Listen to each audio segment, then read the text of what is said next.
మన ఆంధ్రప్రదేశ్‌లోని అత్యంత దారుణంగా అయితే ఒక అమ్మాయిని చంపేశారు. ఆ విషయం 2 రోజుల క్రితం చెప్పాను నేను. ఎలా చంపేశారంటే 2 కాళ్ళు కూడా కట్టేసి, అదే విధంగా చేతులు వెనక్కి విరిచేసి, తాళ్ళతో కట్టి, అదే విధంగా ఏదైతే మైలురాయి ఉంటుందో మైలురాయికి కట్టి ఒక చెరువులో పడేశారు. అత్యంత దారుణంగా చంపారన్నమాట. దీని గురించి మొత్తం ఆంధ్రప్రదేశ్ వ్యాప్తంగా అయితే అందరూ కూడా చర్చించుకుంటా ఉన్నారు. తీవ్ర షాక్ గురయ్యారు. చాలామంది భయపడతా ఉన్నారు. సో, ఇటువంటి క్రమంలోని ఒక సంచలన విషయం అయితే బయటపడ్డది. సో, ఈ సంచలన విషయం బయటపడే ముందు అసలు ఆ అమ్మాయి ఏ విధంగా చనిపోయిందని ఒకసారి మనం రివీల్ చేసుకుందాం. రివీల్ చేసుకుంటే మీకు ఒక క్లారిటీ వచ్చేస్తదన్నమాట. అసలు ఏం జరిగిందనే విషయం pin to pin, point to point చెప్తాను. మీకు అర్థమైపోద్ది.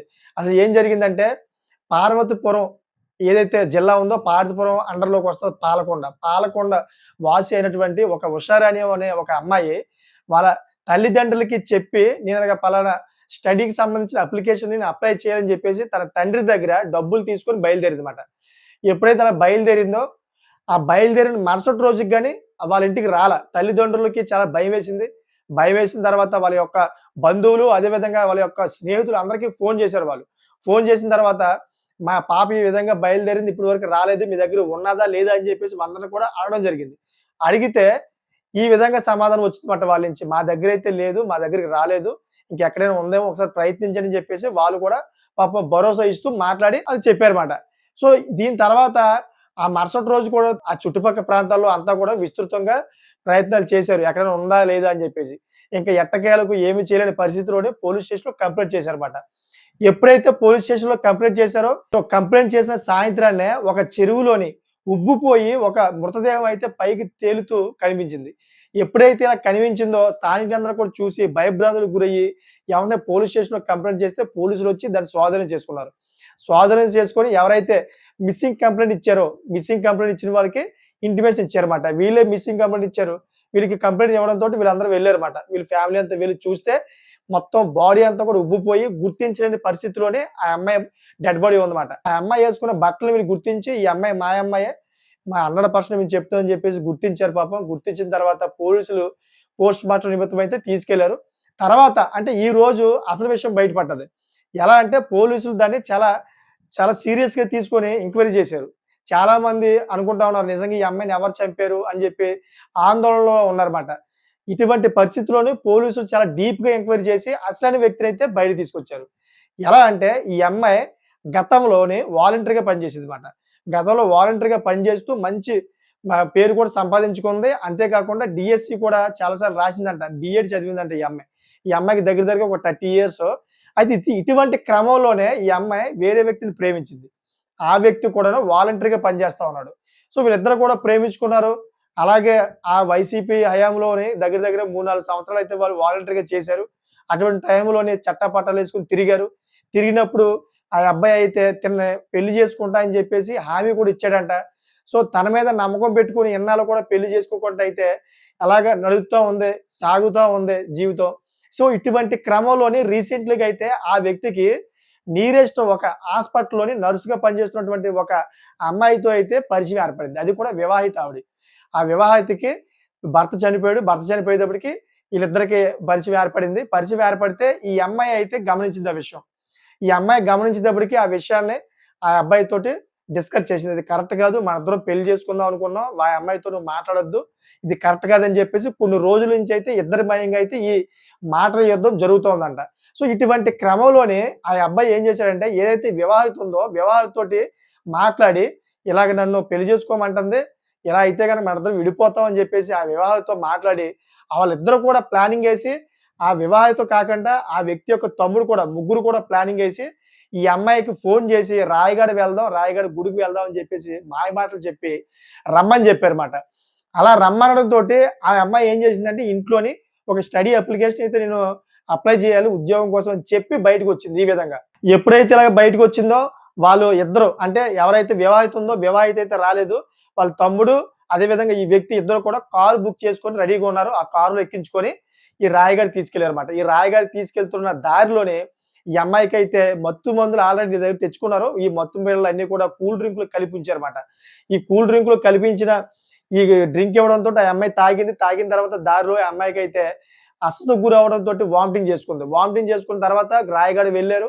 రాయగడ వెళ్లి అక్కడంతా కూడా చూసారు. తిరుగు ప్రయాణంలో మళ్ళీ ఆ కూల్ డ్రింక్ ఇచ్చారు.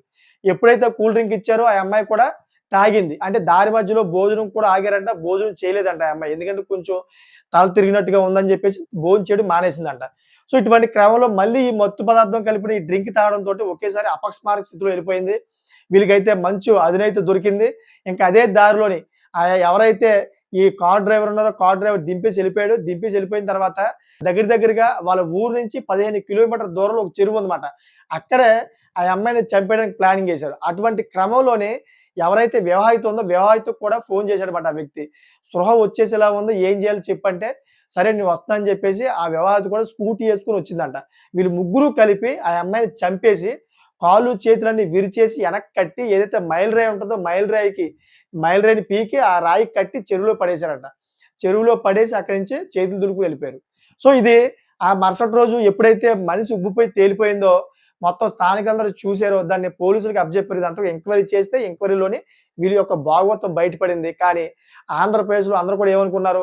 ఒక అమ్మాయిని అత్యంత దారుణంగా చంపేశారు. ఇప్పటిదాకా అయితే ఎవరికీ తెలీదు. గుర్తు తెలియని వ్యక్తులని చెప్పేసి ఒక పెద్ద వార్త ప్రచురితమైంది. సో, అసలు కారణం ఇది మాట. ఆ అమ్మాయి ప్రేమలో పడ్డం వల్ల, ప్రేమించిన వ్యక్తి వేరే వివాహితతోటి అక్రమ సంబంధం పెట్టుకోవడం వల్ల వచ్చిన వివాదం వల్ల ఈ అమ్మాయి చనిపోయిందన్నమాట లాస్ట్‌కి. సో, ఇదేంటంటే ఒకసారి చూసుకుంటే చాలా మంది ఆడపిల్లలు ఇలాగే అన్యాయంగా వాళ్ళ ప్రాణాలు విడిచేస్తా ఉన్నారన్నమాట. నిజంగా మహిళలు అపరిచిత వ్యక్తుల్ని బాగా నమ్ముతూ ఉంటారు. అదేవిధంగా ఎవరైనా కొంచెం స్నేహంగా మాట్లాడితే వాళ్ళ మనసుకి అద్దుకుపోతూ ఉంటారన్నమాట. కానీ వాళ్ళ మనసులో ఏముంది? అది మంచివాళ్ళా? చెడ్డవాళ్ళా? అనే దాని మీద ఎవ్వరు కూడా క్లారిటీ తెచ్చుకోరు. వాళ్ళ బ్యాక్‌గ్రౌండ్ ఏంటి? ఆ వ్యక్తిత్వం ఏంటి? అనేది దాని గురించి చూడరన్నమాట. ఆ క్షణాన్ని 4 మాటలు మంచి మాటలు మాట్లాడితే ఆ అబ్బాయి చాలా మంచి వ్యక్తి అని చెప్పేసి వాళ్ళతో కనెక్ట్ అయిపోతా ఉంటారు. అదే ఇప్పుడు ప్రాణాల మీద తీసుకొస్తుందన్నమాట. సో, అందుకనే ప్రతి ఒక్కరు కూడా చెప్తా ఉన్నాను. ముఖ్యంగా అయితే మహిళలకు చెప్తా ఉన్నాను. చాలామంది ఇటువంటి వలలో పడి ప్రాణాలు కోల్పోతా ఉన్నారు. తస్మాత్ జాగ్రత్త. ఎందుకంటే మీ భవిష్యత్తు పాడైపోద్ది. ఇప్పుడు ఆ అమ్మాయి చనిపోవడం వల్ల పాపం తల్లిదండ్రులు రోడ్డున పడ్డారు. ఎందుకంటే ఆ అమ్మాయి మీదే ఆధారపడుతూ బతుకుతా ఉన్నారు. 30 సంవత్సరాల దాకా ఆ అమ్మాయి పెళ్లి చేసుకోవట్లేదంటే ఒకసారి అర్థం చేసుకోండి. తల్లిదండ్రులకి ఏదో విధంగా చేజోడు, చాజోడుగా ఉంటానని చెప్పి ఆ అమ్మాయి ఇప్పటిదాకా పెళ్లి చేసుకోలేదేమో. ఎందుకంటే 30 సంవత్సరాలు వచ్చేదాకా ఎవరు పెళ్లి చేసుకోకుండా ఉండరు లేడీస్ మాక్సిమం. ఆ అమ్మాయి అలా ఉందంటే అర్థం ఏంటి?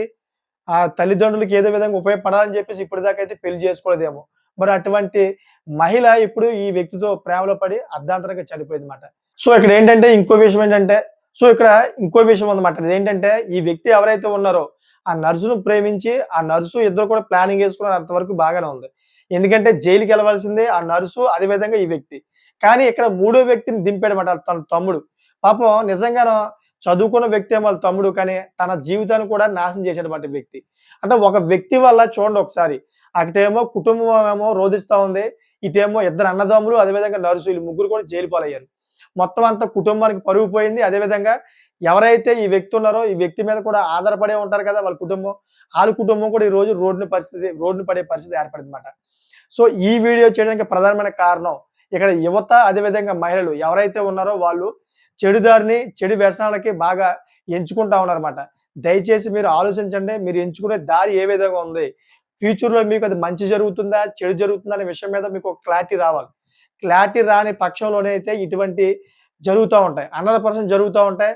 మీరు వాళ్ళ చేతిలో చనిపోవడమా? లేకపోతే యువతే మహిళల చేతిలో చనిపోవడమా? ఏదో ఒకటి జరుగుతూ ఉంటదన్నమాట. ఇటువంటి క్రమంలోని కుటుంబాలైతే రోడ్డున పడిపోతాయి. అందరూ కూడా అనాథలుగా తయారవుతారు. అందుకనే ఈ వీడియో ప్రధానంగా చేస్తా ఉన్నాను. ప్రతి ఒక్కరు కూడా తగు జాగ్రత్తగా ఉంటారని, అదేవిధంగా తప్పుడు దారులు ఎంచుకొని తమ జీవితాల్ని నడి రోడ్డు మీద పెట్టుకోకుండా తగు జాగ్రత్తగా ఉంటారని చెప్పేసి ఈ వీడియో చేయడానికి ప్రధానమైన కారణం మాట.